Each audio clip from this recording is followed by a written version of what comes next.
सभी बच्चों को मेरा वैदिक नमन। बच्चों, आज हम पाठ 10 योग की पहली सीढ़ी के दूसरे यम के विषय में जानकारी प्राप्त करेंगे। अहिंसा जो पहला यम है उसके विषय में हमने चर्चा की थी पिछले वीडियो में, और यम क्या होते हैं उसके विषय में मैंने आपको बताया था। योग के कितने सोपान और सीढ़ियां हैं उसके विषय में हमने ज्ञान प्राप्त कर लिया है। तो आइए अब यम का जो दूसरा भाग है सत्य, उसके विषय में ज्ञान प्राप्त करते हैं।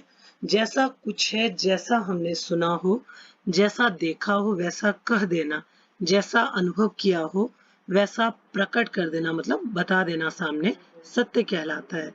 विश्वास के विपरीत देखने और सुनने के प्रतिकूल कहना असत्य है।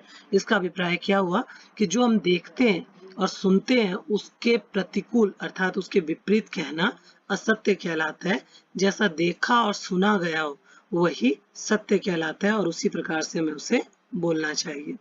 ये दूसरा नियम है, जो मनुष्य के मन में हो वही वाणी में हो। जैसे कोई वस्तु हो वाणी में, और मन जैसा व्यवहार ही मन जैसा है वैसा ही व्यवहार होना चाहिए। तो वाणी में जो है मन द्वारा भी वैसे व्यवहार होना आवश्यक है, अर्थात हमारे कथनी और करनी में, कहने और करने में अंतर नहीं होना चाहिए। ये दूसरा नियम कहलाता है यम का।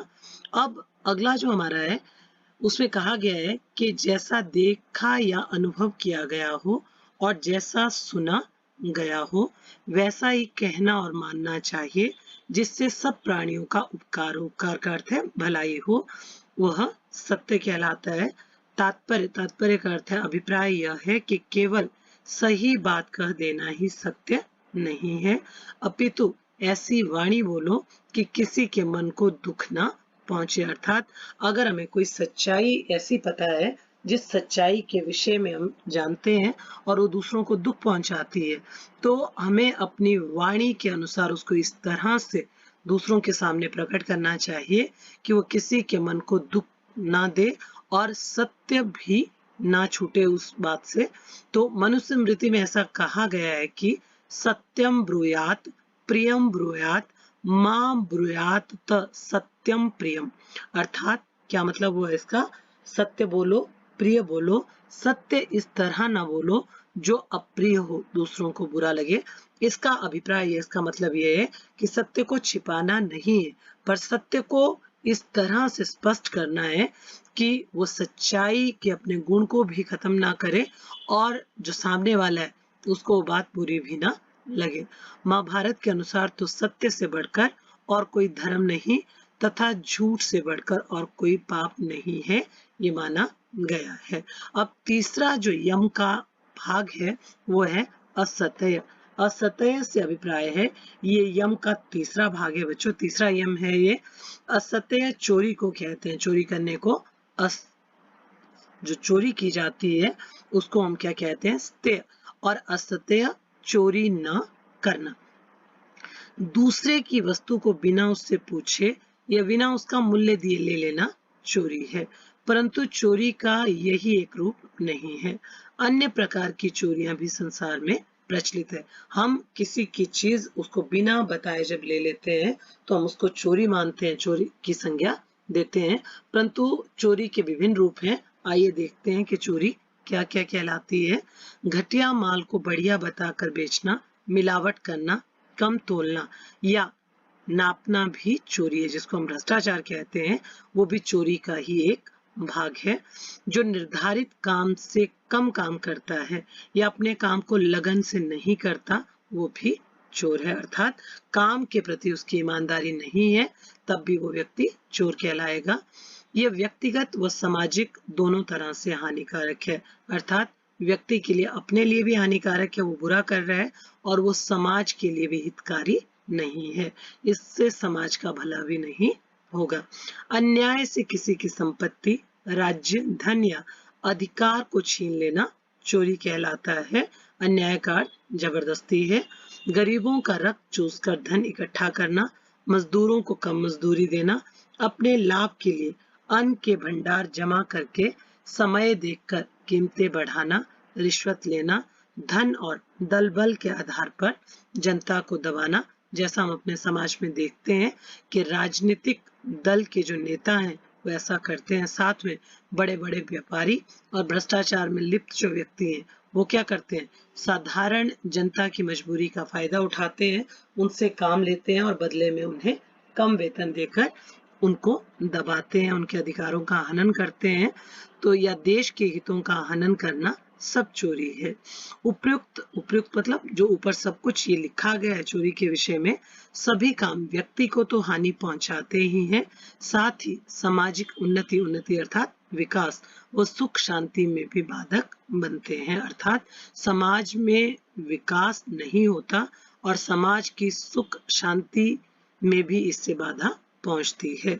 ऋषियों ने कहा है, यदि सारे मनुष्य असत्य के मार्ग पर चल पड़े अर्थात चोरी ना करें तो दुनिया के सारे आर्थिक संकट दूर हो जाएं, युद्ध समाप्त हो जाएं। तो इसके लिए आवश्यकता किस बात की है कि हम असत्य के मार्ग पर चलें, सत्य ना करें अर्थात चोरी ना करें। अब चौथा जो इसका भाग है, यम का चौथा यम है हमारे पास ब्रह्मचर्य। अब ब्रह्मचर्य से क्या अभिप्राय है? ब्रह्मचर्य से अभिप्राय है आंख, कान, नाक, जीभा, जीभा मतलब जीभ, त्वचा, मन, बुद्धि आदि इंद्रियों पर नियंत्रण रखना ही ब्रह्मचर्य कहलाता है। अर्थात हमारी जो इंद्रियां हैं वो कौन कौन मानी गई हैं? वो इंद्रियां मानी गई हैं हमारी आंख, कान, नाक, जीभा और त्वचा, मन, बुद्धि। तो जब व्यक्ति इन पर नियंत्रण कर लेता है, इनको अपने काबू में रख लेता है, तो व्यक्ति कैसा जीवन, एक निश्चित सुचारू व्यवस्थित जीवन जीता है। सामान्यतः ब्रह्मचर्य की अवस्था 25 वर्ष तक मानी गई है, किंतु वे नर नारी पति पत्नी जो गृहस्थ आश्रम के कर्तव्य का पालन करते हुए मर्यादा में रहते हैं ब्रह्मचारी कहलाते हैं। अर्थात जो अपनी गृहस्थ जीवन में भी नियमों का पालन करते हैं, सदा एक दूसरे के प्रति निष्ठा पूर्वक अपने कर्तव्यों को निभाते हैं, वो सभी ब्रह्मचारी कहलाते हैं। हनुमान, भीष्म पितामह और स्वामी दयानंद के जीवन की घटनाएं ब्रह्मचर्य की शक्ति का स्पष्ट प्रमाण है कि किस तरह उन्होंने अपने ब्रह्मचर्य जीवन का आजीवन पालन किया। वास्तव में ब्रह्मचर्य का पालन करने वाला व्यक्ति अपनी शारीरिक, मानसिक और आत्मिक शक्ति से प्रभु को पाने में समर्थ होता है। समर्थ का मतलब सक्षम हो पाता है, कुशल हो पाता है। ऐसा व्यक्ति जनता को अपनी सोच व व्यवहार के अनुकूल बना लेता है। सबसे बड़ा लाभ यह होता है कि ऐसे व्यक्ति से समाज में संयम एवं मर्यादा व अनुशासन बने रहते हैं। अर्थात समाज अच्छी आदतें सीखता है, अनुशासन में रहता है और मर्यादित व्यवहार करता है। ब्रह्मचर्य से शरीर सुंदर और स्वस्थ बनता है, मन स्वच्छ और संतुलित बनता है, बुद्धि तीव्र, तीव्र का मतलब तेज, प्रखर, प्रखर का मतलब और अधिक तेज या निपुण बनती है और आत्मा बलवान बनती है। इसलिए ब्रह्मचर्य का मानव जीवन में बहुत अधिक महत्व है। पांचवा यम है हमारा बच्चों अपरिग्रह। अपरिग्रह जैसा कि हमें शब्द के अर्थ से स्पष्ट होता है, अपरिग्रह का अर्थ है गलत संग्रह न करना। अर्थात परिग्रह का अर्थ है नितांत संग्रह, लगातार जोड़ते रहना, अर्थात धन माल जोड़ते ही रहना और जोड़ते जोड़ते मर जाना परिग्रह कहलाता है। अतः अपरिग्रह का अर्थ है गलत संग्रह न करना, गलत तरीके से धन को न जोड़ना।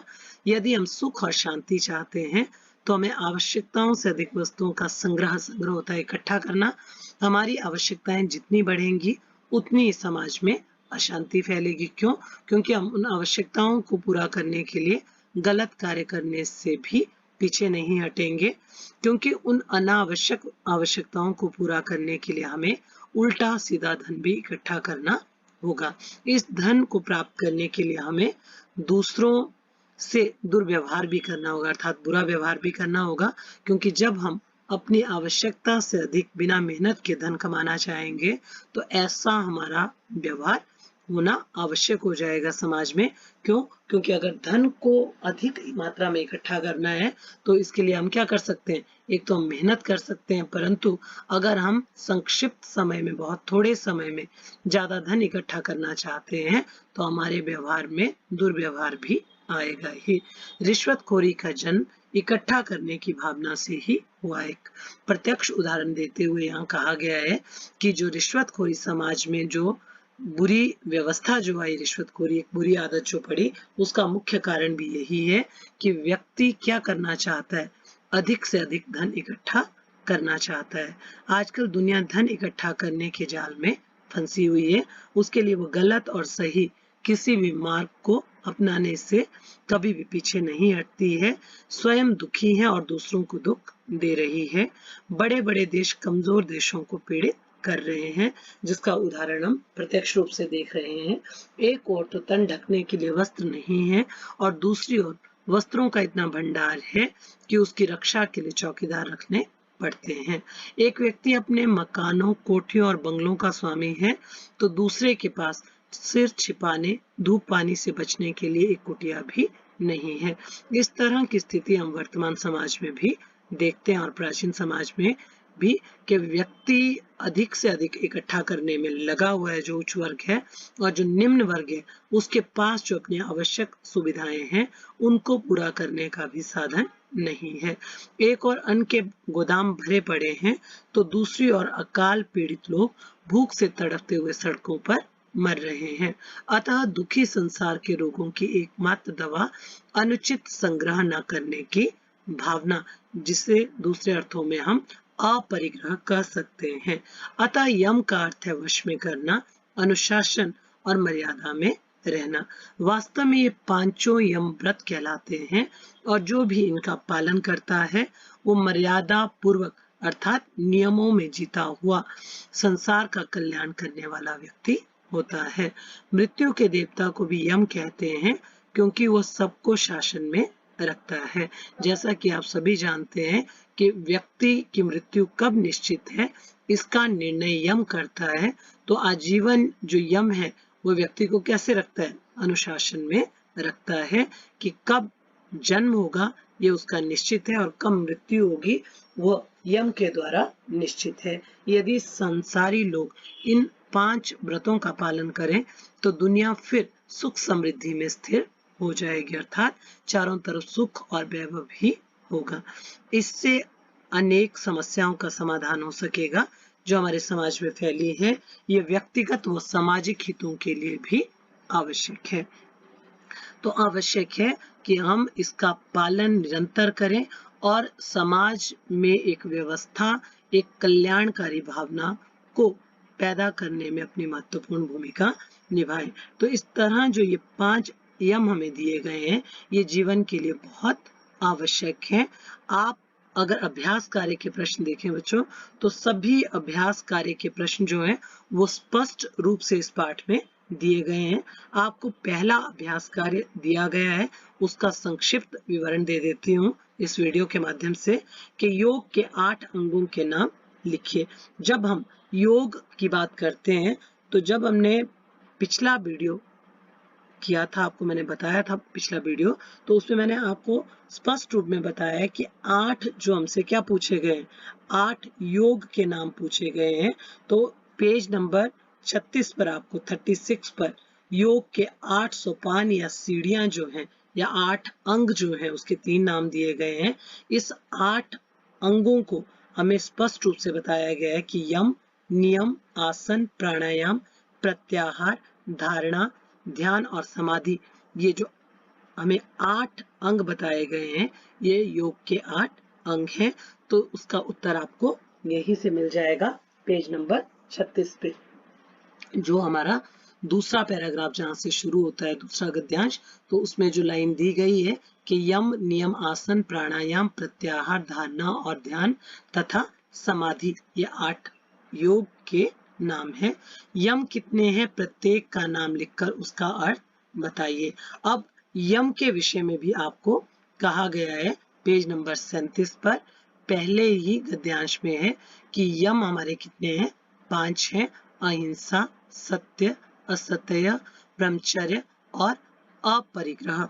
इसका संक्षिप्त विवरण आपसे पूछा है, नाम आप लिख देंगे और नीचे इसके अर्थ बताए गए हैं। 5 के 5 एक एक लाइन में इसका विवरण दिया गया है पेज नंबर 37 पे। तो इसका उत्तर आप पूरा यहाँ से लिख सकते हैं। अहिंसा क्या है, सत्य क्या है, असत्य क्या है, ब्रह्मचर्य क्या है और परिग्रह क्या है। तो इसके विषय में आपका जो अर्थ संबंधी कार्य है वो पूर्ण हो जाएगा। अहिंसा का संबंध मनोवृत्ति से है, क्रिया से नहीं। इसका उदाहरण देकर स्पष्ट कीजिए। तो इसका जो आपको उत्तर दिया गया है वो उत्तर आपको पेज नंबर 38 पे, जो पहला हमारा गद्यांश भाग है कि हिंसा शब्द किसी को मारना नहीं है, यहां से लेकर आप क्या करेंगे, वेद ज्ञान का भी आदेश है, अपने कर्तव्य का पालन करता है, ये वेद ज्ञान का भी आदेश है। यहाँ तक आपका तीसरे प्रश्न का उत्तर बनता है बच्चों। तो अब हम अगर चौथा प्रश्न देखें तो असत्य और अपरिग्रह का क्या संबंध है।